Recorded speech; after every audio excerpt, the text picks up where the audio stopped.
This by-election is really going to be an important moment of choice for Canadians and indeed for Montrealers. There is increased attention on the by-elections, as it could say a lot about the mood of voters and the message they have for party leaders. This after the NDP ripped up its supply and confidence agreement with the Liberals. Joining me now is political analyst Lori Turnbull. Lori, thanks as always for joining us. Thank you so much for having me. How crucial is it that the Liberals have come out with at least, I'd say, one win? I'm not so sure about Winnipeg, but Montreal. Oh yeah, this is big. This is as big as the Toronto-St. Paul's test earlier in the summer.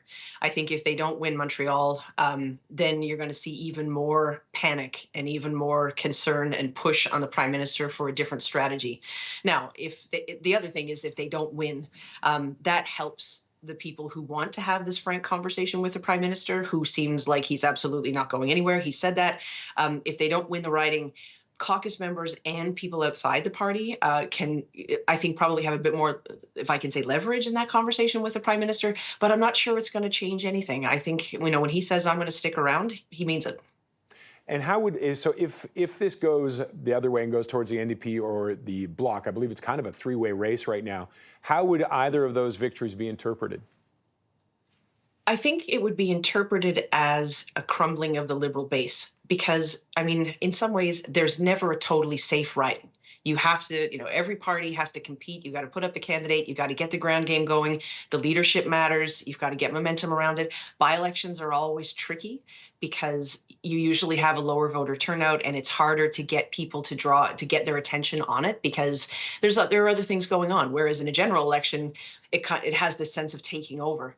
But for this by-election, I think because this has been seen as such a safe seat for the Liberals over time, it's a kind of test, again, like the Toronto-St. Paul's, where if they lose this one, it shows that even the people who always show up for the Liberals are not doing it, right? Whether they're staying home or they're showing up for another party.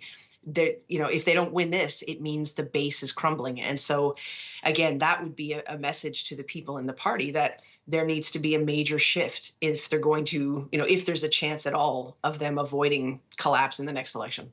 And the NDP, if they were to win, would they say this is because we've torn up the agreement? They may say that, but I don't think that would be the reason why. I think that, I agree with you. There is a sense of this three-way tie in that riding right now. And so it's very hard to predict what will happen. And we're used to vote splitting, right? Because all that matters is the person who comes first. And so you could see quite a strong vote haul for a couple of the parties but there's one winner and that's all, right, at the end of the night. I think the NDP, yes, are going to, if they win that riding and if they win Winnipeg too, they're going to put this on, in the sense of in this narrative, we've torn up this agreement with the Liberals. This is part of our momentum. This is and that would be really helpful to them at this point as they're trying to redefine themselves. Wins in those by-elections would be key for them. But I think, it could be an indicator of all sorts of things. If the NDP win in Montreal, it's not just about the NDP. That would be a sign of a Liberal collapse also. And also in Winnipeg, before we go, let's talk about that one. It's NDP. It's been NDP, I think, 10 of 11.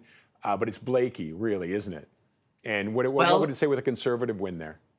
That's it, is that this was a significant loss for the NDP when Mr. Blakey decided to leave and he went to work for Wab Canoe.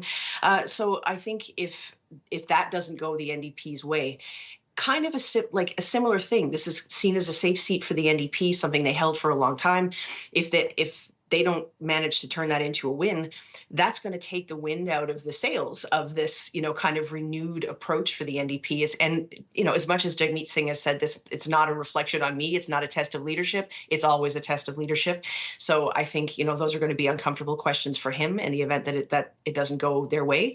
But it's also a test of a Conservative machine in that riding as well. It's always about the ground game. And the Conservatives, for example, in Toronto-St. Paul's, they didn't win that by having Pierre Poilievre go and do rallies and gin up a bunch of support.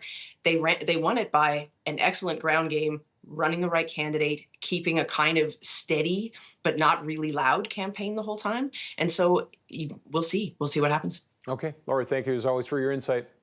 Thank you too. Take care. Lori Turnbull is a political analyst.